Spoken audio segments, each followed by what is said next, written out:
Welcome for this new edition of our webinar, Academic Catholic Identities, this online program that lets you, the attendees, have your say on the key issues of this topic. You probably remember that last month, we had the pleasure to welcome the president of Nanzan University, which is located in Japan, and the president explained us the particularity of this country, the cultural context, and how it was difficult for this university to live or to present a specific project in this cultural context. Today, the situation is for a part different, of course, but it will be also very interesting as we're going to welcome a new academic colleague, Taras Dobko, who is a Vice-Rector of the Ukrainian University. He is a philosopher, a very distinguished academic people in Ukraine, and today he will explain us the very particular situation which is his situation. In Japan, of course, the global culture is not a Catholic one. In Ukraine, the situation is quite different. As you know, it's an Orthodox country, but it's also a country which has lived under the oppression of the Soviet Union. So it is a post-communist situation, a post-Soviet Union situation, and it's also a country, of course, where the relations between the Orthodox Church and the Ukrainian Church perhaps has some impact on the situation of our university. So we have the pleasure to welcome you. For the attendees, of course, you can use the chat if you have some questions to ask. And anyway, after Taras' speech, you will have also the opportunity to discuss directly with him. So thank you very much for your presence, Taras. And so I leave you the floor. Thank you very much for your kind introduction. I'm really very glad and honored, to have this opportunity to share with all of you some reflections on what it takes to run a Catholic university in the post-colonial, post-communist, and post-totalitarian context. Before I do it, I would like to share with you my presentation. Just a second.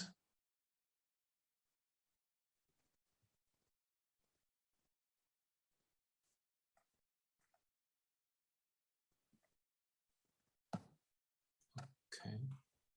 I hope you can. Yes, it's good. Okay.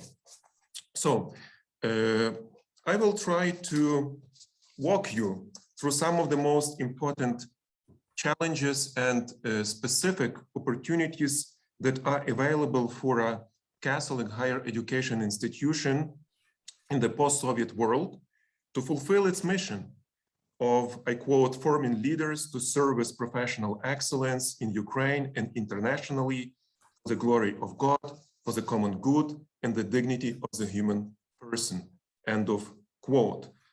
Let me start with some contextualizing and positioning, so where we are to understand the context. So the Ukrainian Catholic University is based in Lviv, a typical Central European and charming Western Ukrainian city with almost 1 million citizens. It has been called Lvov, Lemberg, Lvov, and Lviv during its complex history. It's a university city with 26 universities and 100,000 students. It's a city of vibrant, religious, and ecumenical life, with 100 churches hosting pastoral life of the Eastern Catholic, Orthodox, Roman Catholic, Armenian Apostolic, and Protestant denominations. For centuries, it was a home of the Ukrainian Greek Catholic Church, the largest Eastern Catholic Church from which UCU was born. It was a main arena of Ukrainian national resistance and an epicenter of the UGCC, Ukrainian Greek Catholic Church, underground life during the Soviet times. It is a cradle of the modern Ukrainian national renaissance. Lviv also used to be a native city for many nationalities, Ukrainians, Poles, Jews, Armenians, as well as exhibits rich legacy of Austrians and Russians. And it is a hub for most vibrant and rapidly developing IT industry in Ukraine and maybe even in Eastern and Central Europe. If you talk about Ukraine, Ukraine belongs to a family of countries that during the greater part of their history found itself in between East and West. These countries were compelled to maintain their cultural identity and political sovereignty in continuous argument with the idea of non-historical nations. So being borderland, Ukraine has experienced throughout its history the strong impact of more powerful imperial centers. But this being on the edge also exposed Ukrainians to numerous cross-border cultural contacts, also economic transactions, as well as identity negotiations. During centuries until the early modern times, ideas emanating from the Byzantine South and European West were received and reshaped to fit local religious and cultural traditions. The distinct feature of Ukraine is its natural and not externally imposed openness to Europe and to the West, as opposed to the self-isolation tendency of the so-called Russian world. The idea of Ukraine as a historical bridge for European influence on the whole of the East Slavic world is precisely what makes many Russian nationalists see it as a Trojan horse. Mikhailo Dragumanov, Ukrainian political thinker of the 19th century, imagined Ukraine as part of a future European federation and referred to Europe as a space where Ukraine and Russia can solve their problems according to the logic of win-win rather than zero-sum game. Since 1991, when Ukraine gained its political independence, it has been referred to by most political writers as a country in transition.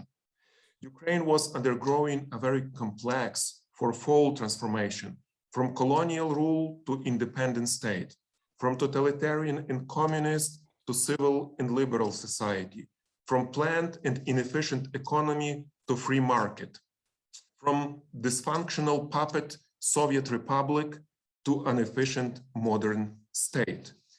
In 2014, in the wake of the so-called Revolution of Dignity, Ukraine embarked on the revolutionary social changes, seeking to institutionalize the rule of law, transparency and accountability of the government, social justice, new ethos of public service, anti-corruption policies, and other things.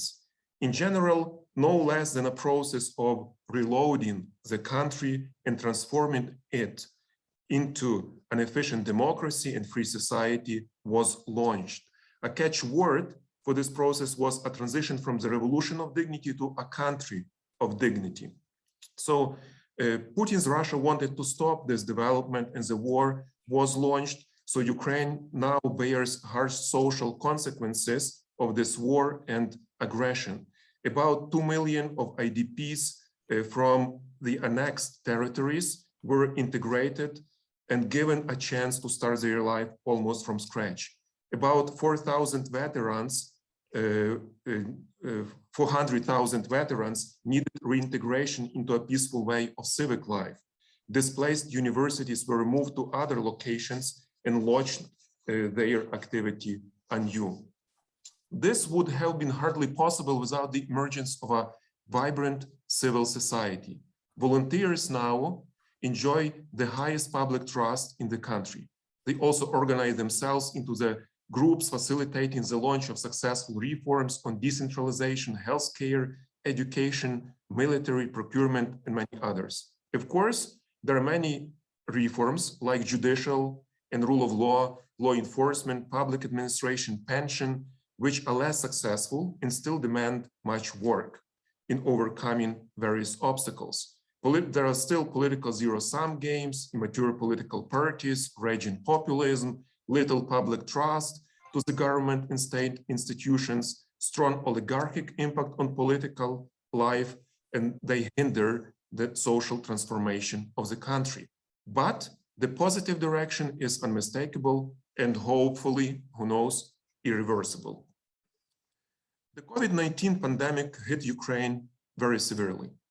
Ukraine was described as one of the least pandemic resilient countries in the world according to the Pandemic Resilience Index 2021. As of today, more than 58,000 people deceased affected by the pandemic.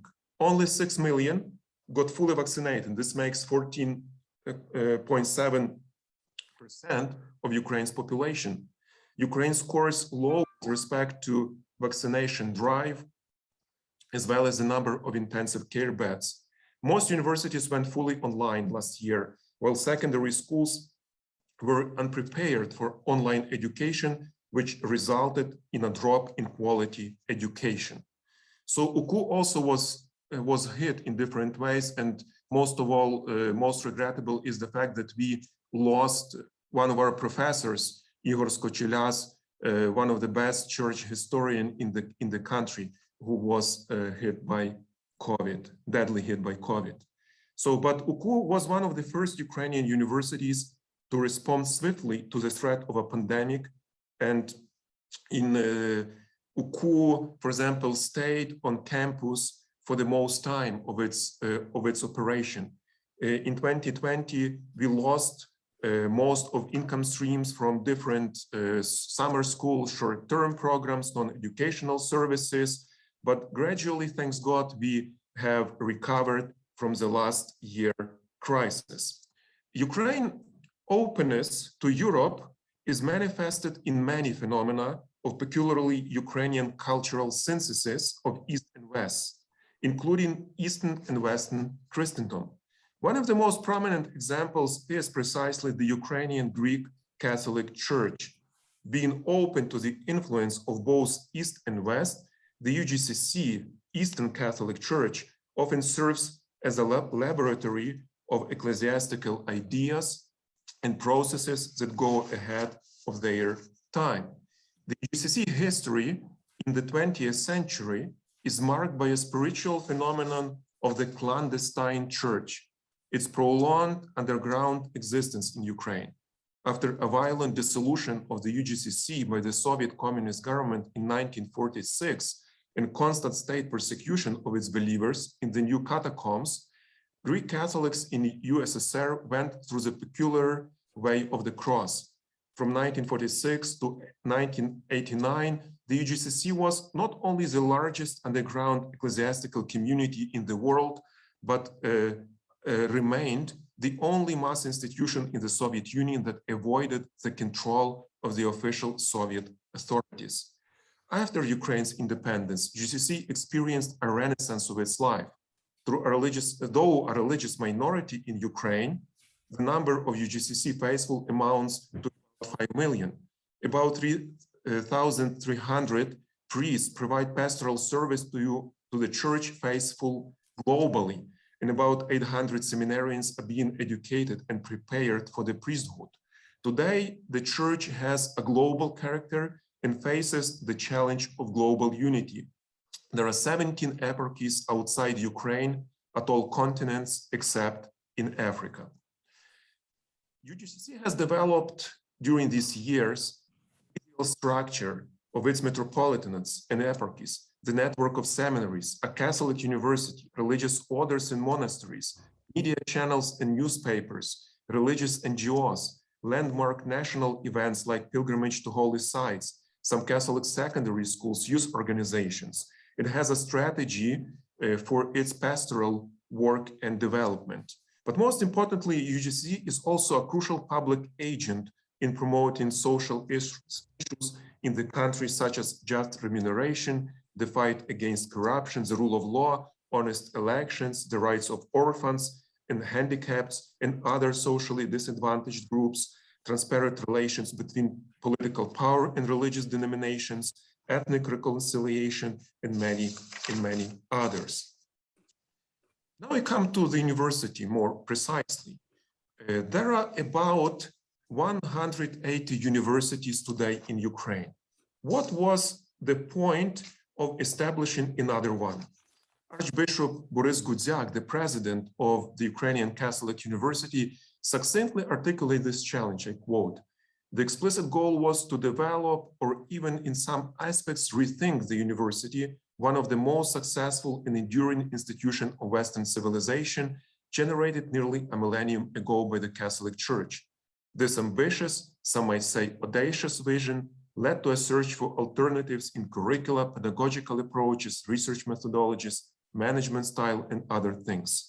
And Archbishop Gudziak continues, "Can the university be, I quote, can the university be open to approaches that provide post-secular, humanly more holistic alternatives to the Enlightenment engendered academy, both in the East and the West, while maintaining its indisputable qualities? How can this university contribute to healing the wounds inflicted by history and help bring Ukrainian society into a more life-giving future?" End of quote. Briefly, the Ukrainian Catholic University was established first in exile in Rome in 1963. In 1994, it was moved to Lviv and functioned as the Lviv Theological Academy, finally being transformed into university in 2002. UCU was designed to become a viable alternative to rigid and self-referential higher education in Ukraine, to the intellectual establishment skeptical about faith and religion, and to academia, which was closed in the ivory tower of indifference to what is going on outside its walls. For many years, UCU was the only Catholic university in the territory of the former Soviet Union. In 2009, Sulkhan Saba Orbeliani University in Tbilisi, Georgia, was established.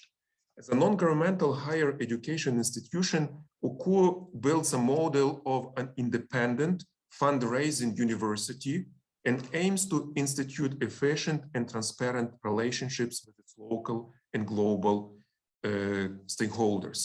Today, the university has a little more than 2,000 students studying at 6 faculties: humanities, philosophy and theology, health sciences, applied sciences, social sciences, and the Lviv Business School. It offers more than 30 degree issuing programs in education in theology and church history, sacred art and ecumenical studies, humanities and cultural studies, languages, sociology, law, political studies, psychology, public administration, computer science, and many others. In 2015, UCU's Faculty of Theology was granted accreditation from the Congregation for Catholic Education for all 3 levels of theological studies and approved as an ecclesiastical faculty. UCU attracts best young minds in the country. In 2021, we got 417 new students in our undergraduate programs, and their average score was 189.5 out of 200 on the National Standardized Admissions Test. 55% of the incoming class came from the top 5% of high school graduates in Ukraine. And it's already 5 years in a row that UCU holds this position, top position among all Ukrainian universities with respect to the average score of its entrance students. UCU relies on a unique financial model for its operation. It's a non-governmental and non-profit university. In this academic year, an annual cost per student is $4,200 US, much less than average cost in other European countries. Unlike other Catholic universities in Europe, which are largely funded by either state support or student tuition, UCU relies on fundraising as a major source of income. UCU gets no financial support from the state until now. And still, this academic year, 45% of our students received some financial support in the form of merit and need-based scholarships. We don't want to become a university only for rich people. And we have 3 campuses And the fourth picture below on the right is a campus of the seminary, which is affiliated to a university. So before I take you for a walk about how UCU is navigating some special challenges in the post-colonial, post-communist, and post-totalitarian context, let me share with you also two short stories. Our city of Lviv went through the change, as you already felt, of 8 political regimes in the 20th century, some of them deadly and dehumanizing.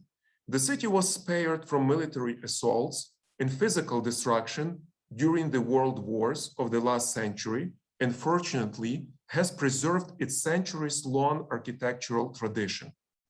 But the same cannot be said about its people. Its population was entirely and dramatically changed during and after World War II. In 1939, Lviv had a population of around 300,000 citizens, a typical cosmopolitan Central European city. A third of residents were Jews, a third Poles, and about 20% Ukrainians. By the end of World War II, nearly all the Poles were banished to the Soviet Poland by the Stalinist regime. The Jewish population was almost entirely exterminated by the Nazis in the Holocaust massive killings. Every 10th Ukrainian was sent to Siberia, while many were forced into exile to the West. Only about 60,000 people remained in the city. As part of the urbanization and industrialization of the 60s and 70s, more than 600,000 rural Ukrainians came to Soviet Lvov, which became a city of almost 1 million people. And this is how my parents arrived to Lviv as well. So the city of architecture was preserved, but the city of people was lost. People like me, being a first generation in my family born in Lviv, could not appeal in dealings with others to the legacy of our grandparents doing business or having fun, playing together, during their childhood. Moreover, Lviv suffered from harsh methods of KGB surveillance and imposing Soviet rule. You could not trust anyone. The communication and trust that are vital for business, sound public life, decent society, and social engagement significantly deteriorated. Czech theologian Father Tomasz Halik often speaks about anthropological roots of totalitarianism and the challenge of, I quote, of overcoming of the Soviet man in us as a condition to move forward in post-Soviet societies. Whatever communism was about and whatever its hideous effects on society, the most harm was done by the communist distortion of the image of the human person. I remember well from my classes in the Soviet school that the success in constructing perfect communist society was predicated on the radical transformation of man and creation of the new Soviet people. Who is the Soviet new man, as it was sought to realize through decades of the communist experience? We were given an example of a schoolboy named Pavlik Morozov. In 1932, at the age of 13, Pavlik reported his father to the political police. Supposedly, his father had been forging documents and selling them to the bandits and enemies of the Soviet state, as the sentence is read. Trofim Morozov was sentenced to 10 years in a labor camp, where his sentence was changed to death, which was fulfilled. The story about Pavlik energized mistrust and encouraged children to spy on their parents. Familial love and mutual trust were replaced by paranoid fear and cynicism. The bond of family, sacred bond of family, was sabotaged and declared void in the face of loyalty to the communist ideology and state. Fear and suspicion became the principal survival strategies. One of the most devastating consequences we experience in post-Soviet society is precisely a lack of trust, which is a basic quality of all social interaction. The fostering and practice of the virtue of trust is necessary everywhere. The moment one gives up trust in people, one introduces the principle of fragmentation and isolation, and thereby cancels the possibility of a genuine solidarity among people. Thus, it became clear that our strategy of making a difference would not be a strategy of large numbers and quantities, but rather a strategy of quality, new models, innovations, personal encounter, and spiritual renewal. We call it the transforming through witnessing principle. It is exciting to see how the bearers of different political views or owners of competing businesses that in daily life usually avoid each other's company come together to some seminar or roundtable at UCU and establish a channel of communication about common concerns. Right from its establishment, UCU made a seemingly counterintuitive gesture for a university as a temple of reason by inviting and integrating mentally handicapped people into its academic and student life. These people don't wear masks and don't care whether you are president, rector, bishop, professor, businessman, or whoever. The main question is, can you love me? The most important question in our life. That's why we call our friends with intellectual disabilities professors of human relations. The UCU Emmaus Center, which we established, is creating a new model of society in which everyone with a disability is valued and accepted. Our Collegium Residence Hall hosts the House of Emmaus, where people with disabilities live together with students and form a community. The center is also engaged in other activities, supports families with disabled children, employs disabled adults, and other things. At first, the post-Soviet academia affected by radical secularization didn't take UCU seriously, didn't take us seriously. Can anything good come out of Nazareth? Could one really expect from a university that was given rise by a religious community a genuine commitment and capability to maintain high academic standards? We should have demonstrated that a spiritually inspired education is consistent with the rigorous criteria of research and intellectual culture. And nowadays, secular universities learn from us how to hold to principles of academic integrity, develop strategies for institutional development, practice social responsibility, build an efficient network of stakeholders, and most importantly, how to offer a holistic education to their students. UCU's growth and operation was instrumental in the gradual transformation of the rigid state system of higher education in Ukraine to a network of more autonomous institutions. The Ministry of Education had operated like McDonald's before in imposing a standardized curriculum on all higher education institutions, regulating the workload of teachers, granting faceless state diplomas, and demonstrating a distrust in academic institutions by enforcing many other bureaucratic regulations. Slowly, gradually, this changed, and it has started to get changed through the consortium of Ukrainian universities that aimed at the promotion of this autonomy that was established at UCU's initiative. UGCC patriarch Sviatoslav Shevchuk once called UCU a new Areopagus of the Ukrainian society, where new ideas emerge, where something beautiful is born from the intellectual exchange, a platform for the creation of the modern Ukrainian society. In a sense, we are always in tension. Unlike a competitive business culture, we are pleased if we are emulated by others. We share what we receive, since our mission is not to hide, but to guide. But we need to continuously reinvent ourselves and look for innovative ways to do university business, so to speak, to stay in demand. And many things we started, which were actually new for Ukraine. That's like a core curriculum, living learning community in residence hall, service learning model of education, and many other things. There is another characteristic aspect which provides an additional motivating impulse for a number of UCU supporters. We try to maintain the spirit of entrepreneurship. Without this sparkle, it would have been impossible to start a program in theology and to make it a success in the mid-90s in Ukraine, when everything was, in ruin and disaster. Where would one find the boldness to think big in terms of developing the vision for a future university campus and planning a multi-million-dollar campaign as an instrument to achieve this goal with no government support. You know, we keep asking ourselves this question, how to preserve the spirit of entrepreneurial startup while growing in size and expanding our programs at the same time.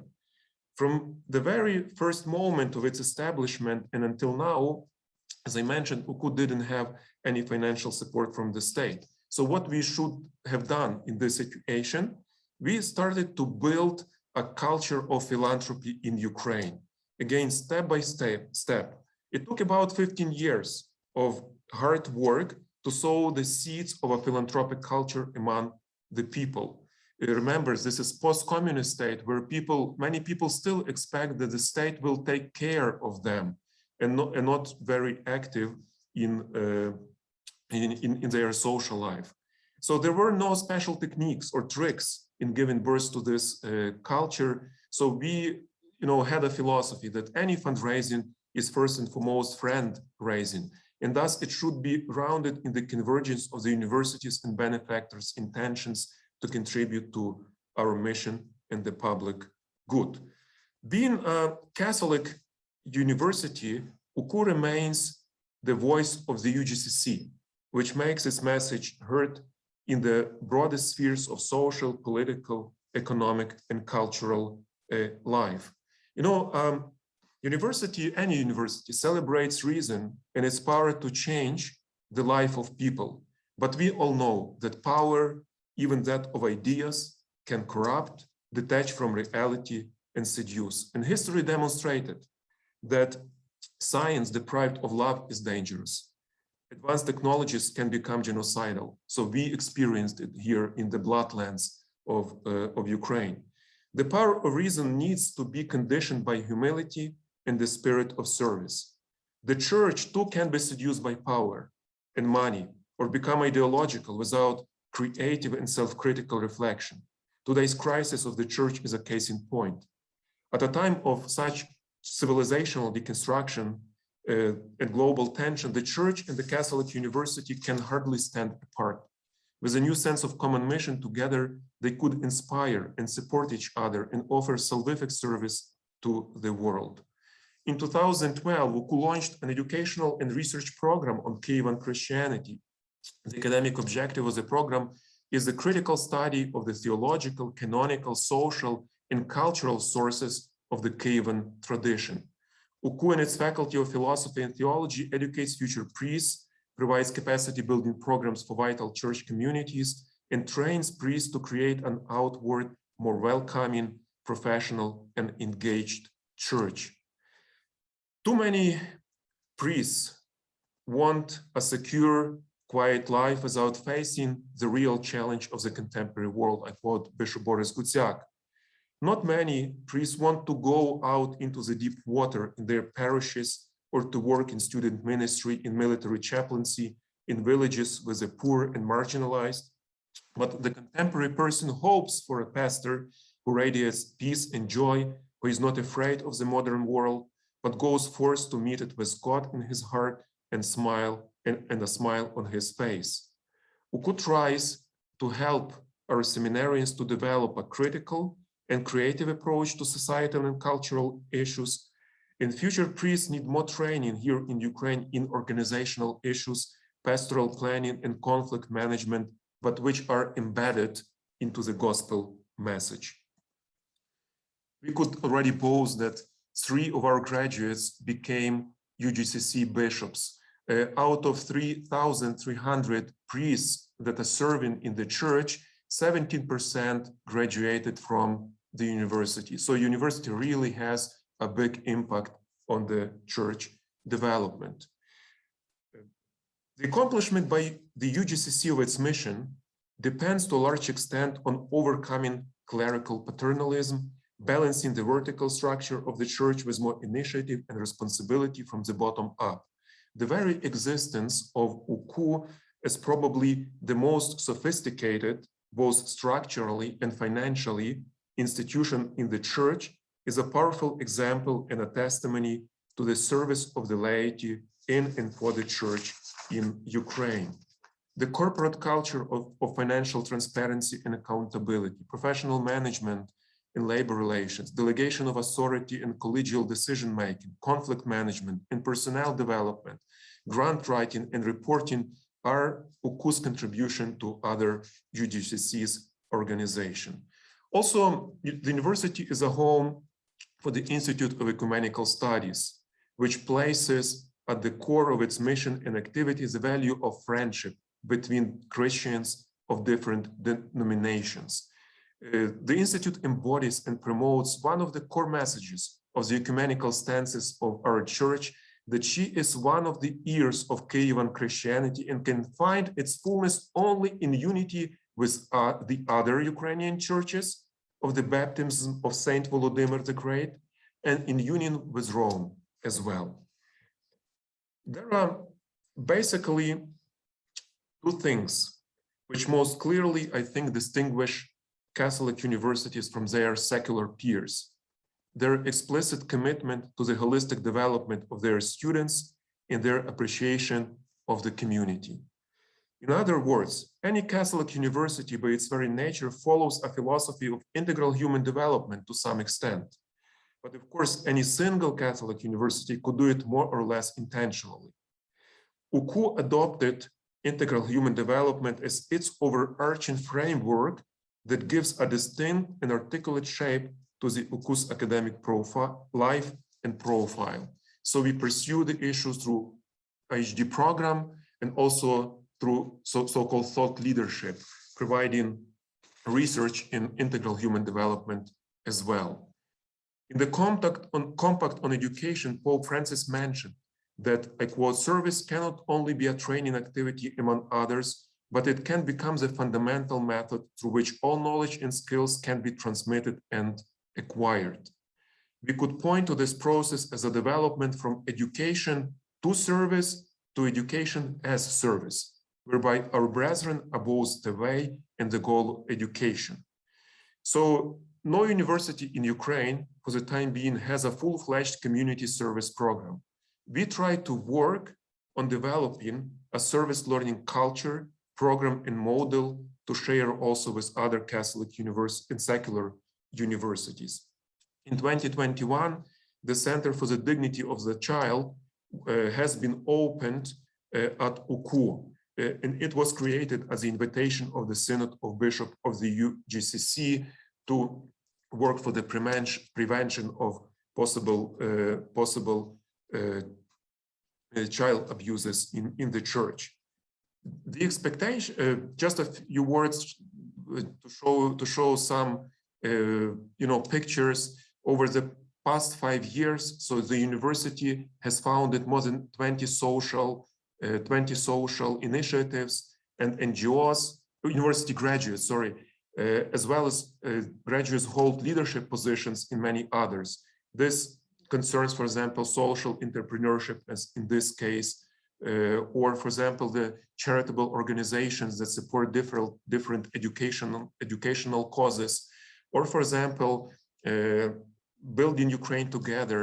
It's a volunteer program that encompasses already more than 4,000 volunteers who started to help to fix houses that were ruined, destroyed by the war in eastern Ukraine, and help to 132 families in different ways. Also, family-type orphanages or different organizations that help people in need who are affected by cancer also are established by the graduates. There are some graduates who are in penitentiary pastoral ministry of the UGCC and help people from jails to come back to real life. Now, the expectations about UCU keep growing in Ukraine, and this puts pressure on us. It's not easy to really live up to these expectations because parents and young people look for the university as an alternative. Business people expect us to create an environment for startups and innovation. The church expects us to analyze and develop public policies in the light of the church's social teaching, and the society prompts us to be a university which combines professional training and ethical education, academic rigor and religious affiliation, service, intellectual commitment, and service to the poor and marginalized. And of course, you know, there are different challenges. One of them is how to maintain further vibrant Catholic identity, especially when your faculty was not trained in Catholic universities. So you have to really put much effort to shape, you know, their understanding of the social teaching of the church, or, for example, to overcome some attitude where faculty members think that they could outsource forming Catholic identity to a pastoral department, and this is not their job. So we have to work very much with the faculty. Also, you know, the economic situation is still not good, and we cannot say that we have, you know, good salaries, but to have best faculty for best students, we really have to work hard to improve the financial situation. And as you can imagine, you cannot, you know, really go for too long with a very big burden of financial support, which you gain from fundraising and not from student tuition. How to balance it so that, as I mentioned, we don't become a university only for the rich people. And most importantly, so the human nature, we know, is affected by sin. As soon as we achieve success, we are tempted to say, I quote from the gospel, "You have plenty of grain laid up for many years. Take life easy, eat, drink, and be merry." It is all too easy to slip into self-complacency when you get students with the highest SAT scores, when you have great buildings, good and loyal partners. So when others want to put UKU on the pedestal, we have to learn how to descend, how to make the examination of conscience, get closer to the human needs, to find courage to go on the way of the cross. We will never be mistaken what it means to follow Christ if we help somebody in dire need. So UKU will survive as a true Catholic university if it goes to the margins and affirms the dignity of the dispossessed. Therefore, the current strategy of the university is called a servant university. So we would like very much to work in such a way that UKU will be recognized and the community will be somehow inspired by the call to service. UKU, we would like to measure our success in the implementation of our new strategy, above all, on the basis of our contribution, of our impact, and not so much on quantitative growth alone. I finish, you know, with all these ambitions, plans before us, the burden of responsibility becomes even heavier. But it is our experience that as we take on more responsibility, the Lord also gives us more strength to go forward. Thank you very much for your attention. I will be happy to take your questions or comments. Thank you so much for this presentation, which was a full presentation. You gave us a lot of information. As you know, we register the webinar, and for myself, I know that I will watch very quickly the video in order to note a lot of information that you give us. Of course, I will leave the floor to the attendees, but what I take away from your presentation is perhaps 3 specific facts which are very interesting, I think, for all the members and for IFCU. And my first state could be to tell you that the more your university will be involved in IFCU, the best it will be for all the members and for IFCU International Office.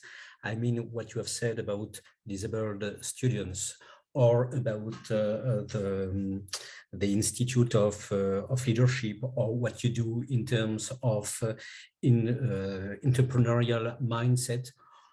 For instance, these three examples are very interesting, and we have some specific networks about this topic, and I'm sure that if you were members of these networks or member of some international research groups, it will be very fruitful perhaps for you, but for the others and for IFCU, for sure.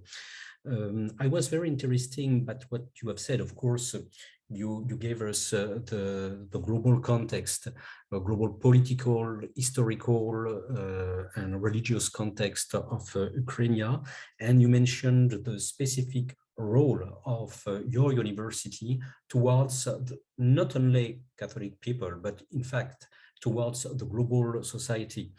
What you have said about, of course, the role that your university had about the evolution of the higher education field, about transparency, independence, integrity, the quality, of course, of the standards are very, very fascinating.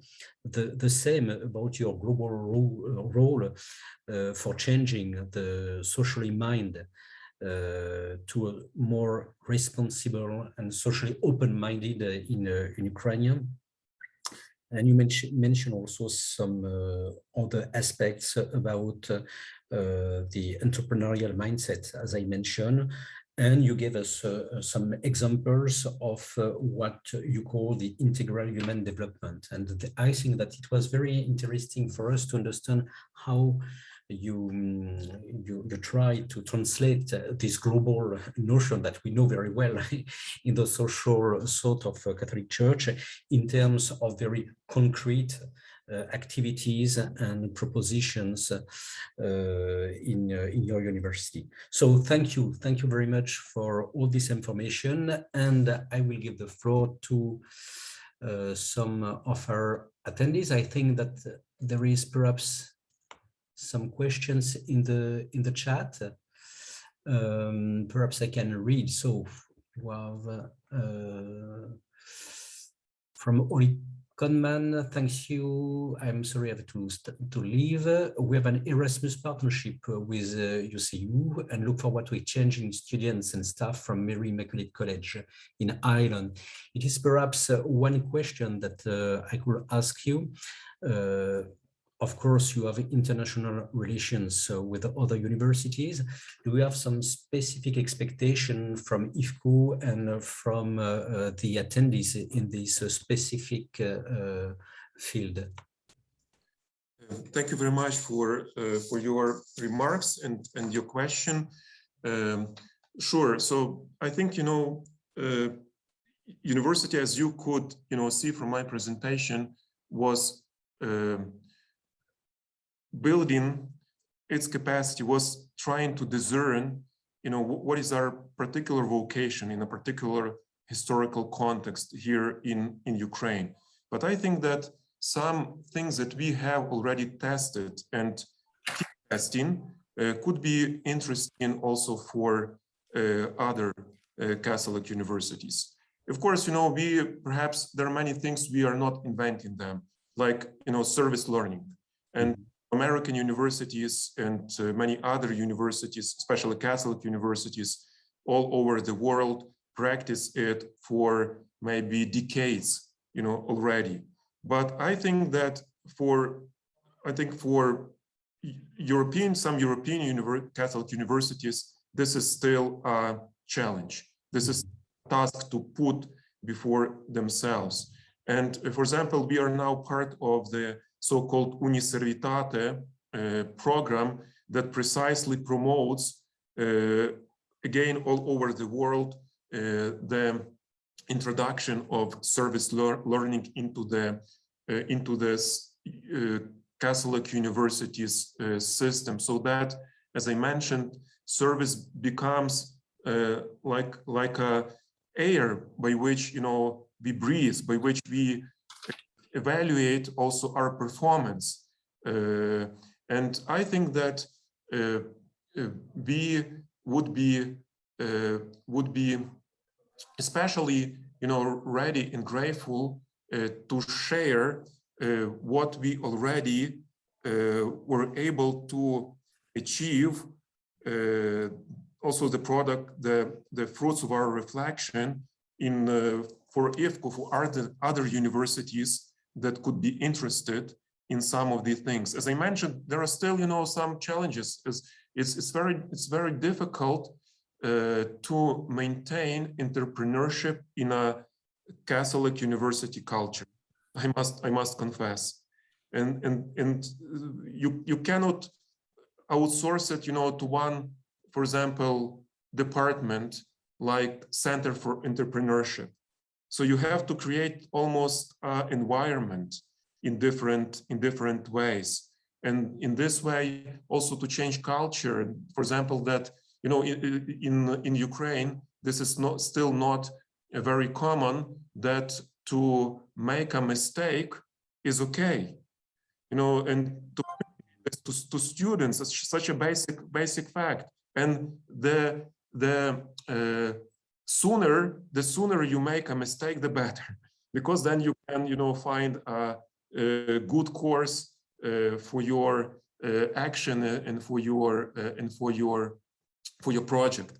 So this, I think, what we try to do right now, we try to integrate many things that were functioning at the university apart in a more integrated and how to say, complex system. Because we felt that if we, just one example, in core curriculum, we offer courses in such a way that students from different programs come for these courses and they mix together. A simple thing, but more cooperation, more encounter within the university itself makes not only less compartmentalization or fragmentation, but discover each other, and they, when start communicating, more projects emerge. That's already what we experience here at the university. Okay, thank you. Two colleagues have left from Notre Dame University. I visited the Nanovic Institute a few years ago. It was just before the pandemic. And so you have the expression of gratitude from Monica Caro and also Jody, who are both from the University of Notre Dame. We'll see that in the chat. Jody mentioned that you have, I think, a student exchange program with Notre Dame, and that she hoped that American students will be involved in some service initiatives while studying there. And she mentioned, of course, Emmaus, and I share a point of view. I think that what you have said about Emmaus Center was really fantastic. So there is a question from Alonso, but Alonso is here, so perhaps Hello, Alonso. The floor, Alonso, for asking your. It's a question and a reflection at the same time. It's a very complex question. Yes. So multi-layered question. If you don't take the floor, Alonso, so I will do it. What is your experience in Ukraine related to this aspect after the loss of the city of people in this specific context? How do you think that a Catholic university should present the power of faith and reason to search truth? What a question. I wonder if humility and spirit of service is enough. What do you think? I think that you need a PhD for giving a global response. No, these are, thank you, Alonso. These are very deep questions, really profound ones. And, with respect to the first one, what people in Lviv, not only us, but other people who are, sharing the same feeling about the lost city, what we are trying to do, we try to create platforms for communication, really to reestablish this trust and this feeling of networks. This is done by forming clusters in different areas. For example, there is a really powerful IT cluster in Lviv. So the market is very competitive, as you can imagine, but people realized that the pie could be bigger if they collaborate, not only compete with each other. And they established a cluster that immediately, for example, created a big IT forum, arena forum. It's an IT arena forum in Lviv. That's an annual event that gathers 4,000 IT leaders from the entire world. And this is probably the biggest IT event in Eastern and Central Europe. No company on its own would be able to establish and run such an event, only all together in collaboration. And of course, this brought investment, more investment into Lviv. And this is more successful example, but there are many other clusters. So for example, we try to help to establish a class, actually it's established, but to empower a cluster of education and creativity. And it's not easy because among many universities, also in Lviv, still there is an approach of this trust and suspicion, as if this project idea comes not from them, then perhaps they could be misused or they will lose something. And this doesn't help to, for example, to create an environment in Lviv that would make Lviv into an educational hub, which would be, would be attractive, not only students from Ukraine, but also for international students. Still, very few international students are studying in general in Ukraine, also because of that. So still much work to do, but the instrument is creating these collaborative spaces. And of course, these state institutions are moving better when they feel also competition from new educational arrangements, from new educational players in the market, which don't want to be so rigid, and they are very quick, especially with competency-based programs, but they could not substitute for a university education. And universities should not be afraid really of this competition, but really somehow should help to grow. I will give you one example. It's a very interesting example. So we still are humanities and social sciences, mostly university, but we have a Faculty of Applied Sciences with computer science program and business analytic programs there. And how we arrived at establishing such a program?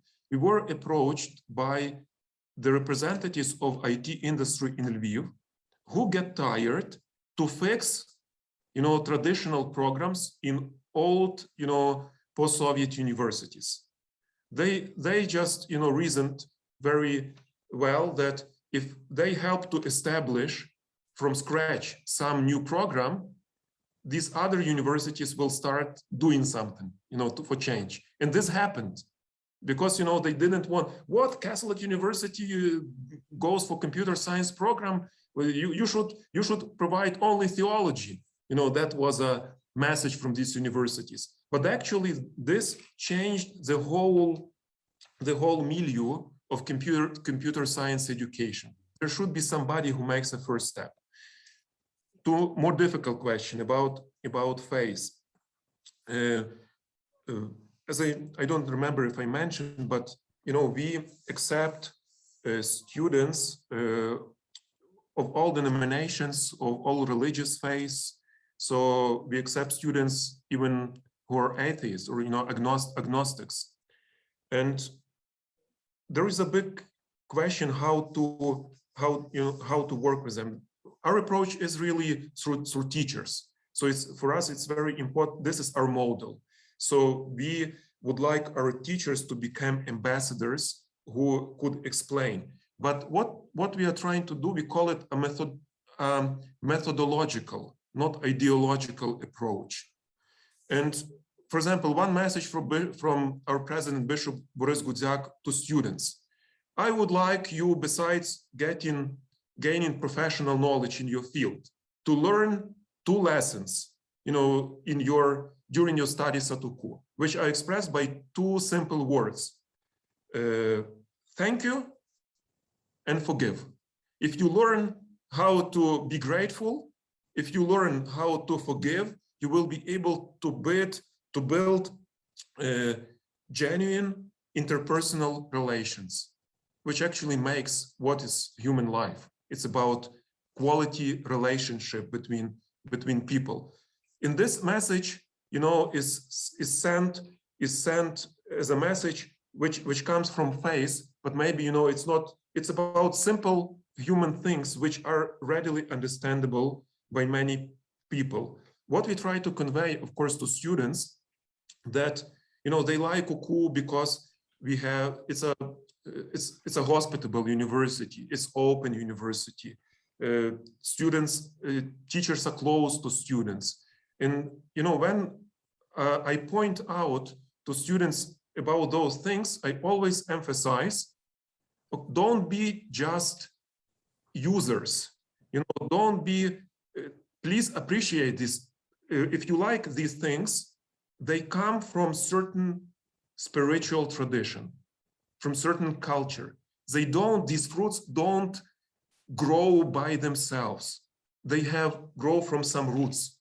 You couldn't live really on the borrowed, legacy. You have to understand that fruits come from these, sources, and appreciate also these sources. And one more thing is probably last one. I like quoting one Polish writer, Witold Gombrowicz, who said once that we shouldn't kind of shuffle or shouldn't make a god into a gun to kill with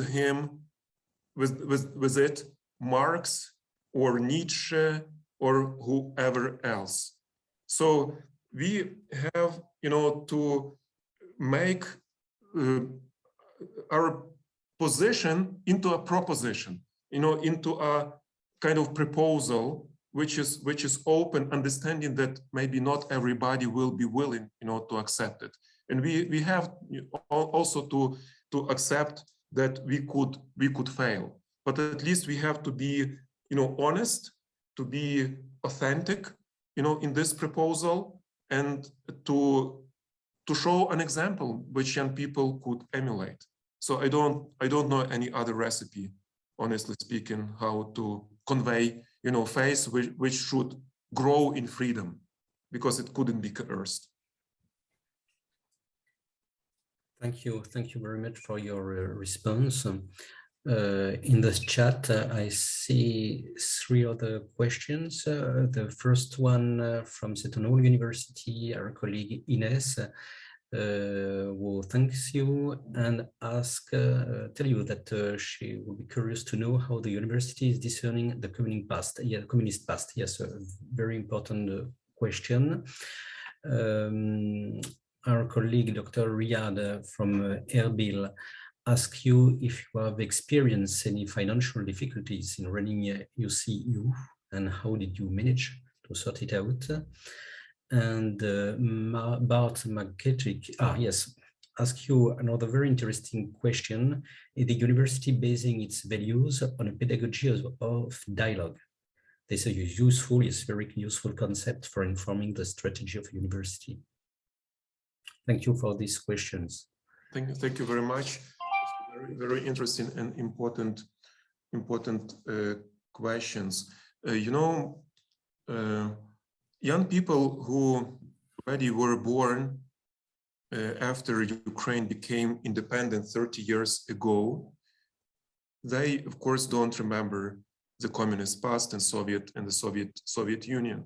And in a sense, it's a good message, because I was formed in the Soviet school, and I still feel how it limited also some of my development and some of my thoughts and behavior, and I had to struggle to overcome some of the consequences. But this is also a bad message, because they couldn't compare. They couldn't really see how much we already went away from this communist past, and how much appreciation should be given to this fact. So young people often want to get something immediately, but precisely university should give them some perspective, historical perspective, to understand that many things that we take for granted now should not be taken for granted. Mm-hmm. Even like democracy, for example, real working democracy, or other things. And one of my messages to all newcomers, both students and employees, when I meet them first time, I show them a picture from 1994 of 400 square meter abandoned kindergarten building in ruin, from which the university has started. And somehow I show to tell that on the one hand, this is all God's grace, and we should remember about it. But on the other hand, it's not a historical necessity. It could happen that in 10 years, maybe not, I hope not, but in 100 years we will not exist as a university, because that's human affairs, and we should cherish what really we have if we want to move safely forward. So the sense of appreciation is very important. So often I kind of go back to the communist past to compare with the present, which is difficult, but it is a heaven as compared with the hell of the communist existence. I remember not only about spiritual, but some simple things staying in how it's called, quakes, for milk, each day, spending 2 hours or 3 hours a day in line for the store, instead of studying, instead of playing with my friends. So how much life just was lost, productive life. So this is one answer. Just let me.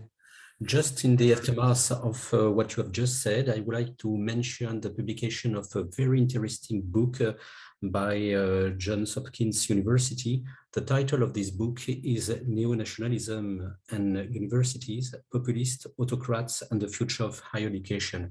It's exactly what you have said, and unfortunately, this situation is known in many countries, of course, and we see the rise of some specific risk on the academic freedom and, of course, on our integrity. Yeah, about financial difficulties, I already read the question. We are permanently, in this situation, but maybe also this makes us more entrepreneurial, because when you have secure funding for 3 months ahead of you, so you must be very entrepreneurial to secure next 3 months. So in this sense, but we have a very strong development department. We run, like 10 to 12 fundraisers globally, in the States, in Australia, where Ukrainian diaspora actually is strong enough to support the university, but also in Ukraine. Also many grant writing and other things.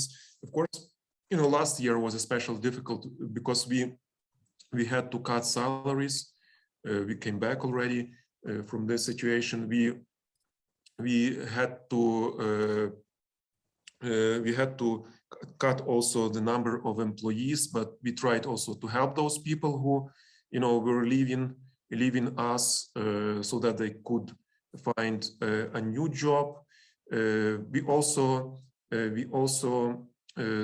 didn't have any, of course, salary increase, and didn't hire any new employees at this stage, but now we are back on track, and hopefully we will be okay.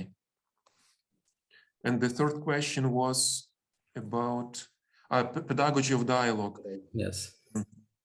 You know, I could, as I can imagine, this is a particular pedagogy, like service learning pedagogy, and perhaps, you know, I'm not well aware of its details, you know, to respond to your question, but in general, the question of dialogue is very, very important within the university and also outside in our communication with others. As I mentioned already about ecumenical. So Ukraine is a perfect place for ecumenical initiatives. It's very rich, religiously rich country.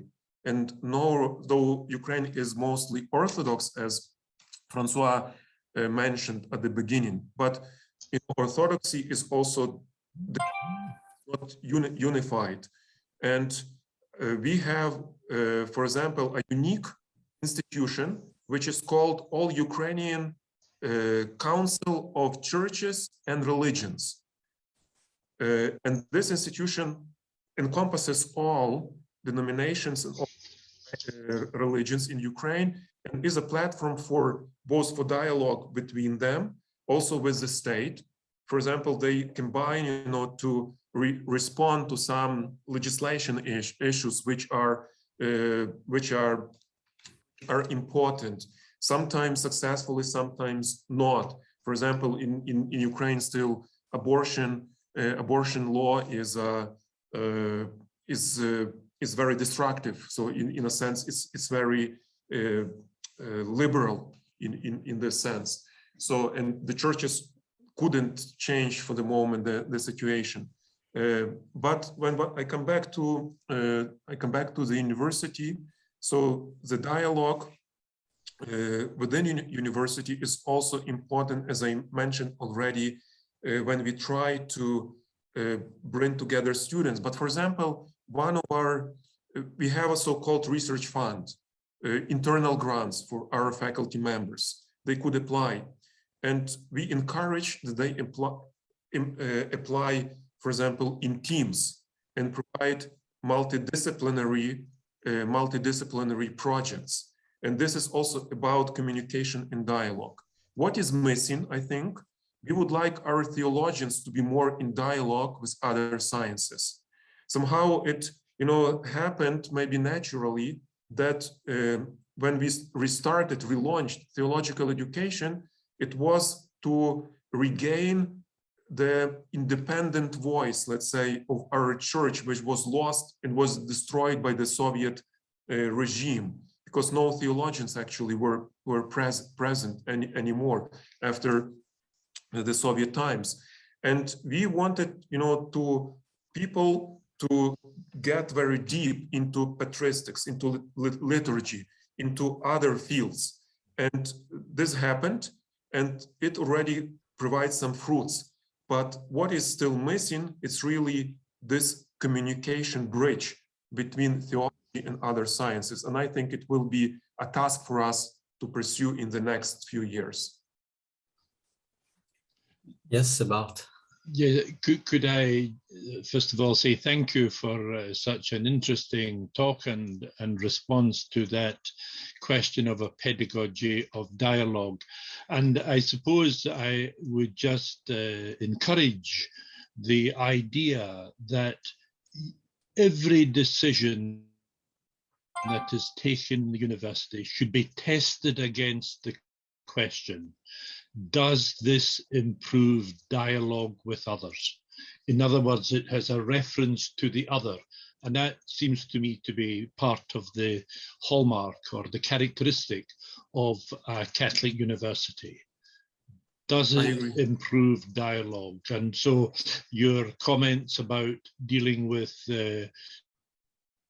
students who have learning difficulties or disabilities, the idea of other faiths, but it's not just about other faiths, it's about all people, all of God's children are part of this dialogue, and not only being able to talk to them, but to hear from them, to listen to that central part of the listening university. And it seems to me you're doing a lot of that, and just would be inspired by you continuing to do that. Thank you very much. It's a great point. Thank you. I think that the dialogue is probably the key concept, one of the key concepts of this pontificate, with Laudato Si, with Fratelli Tutti, of course, and also in Veritatis Gaudium. I think that we have some very inspiring thoughts about this dialogue among disciplines, as you mentioned. But I think also, Francois, one of the things maybe we should in the Catholic universities is to say, what does this pedagogy of dialogue encompass? What are the elements? Because it's humility, compassion, understanding, hope, love. These are the great drivers of Christian and Catholic education.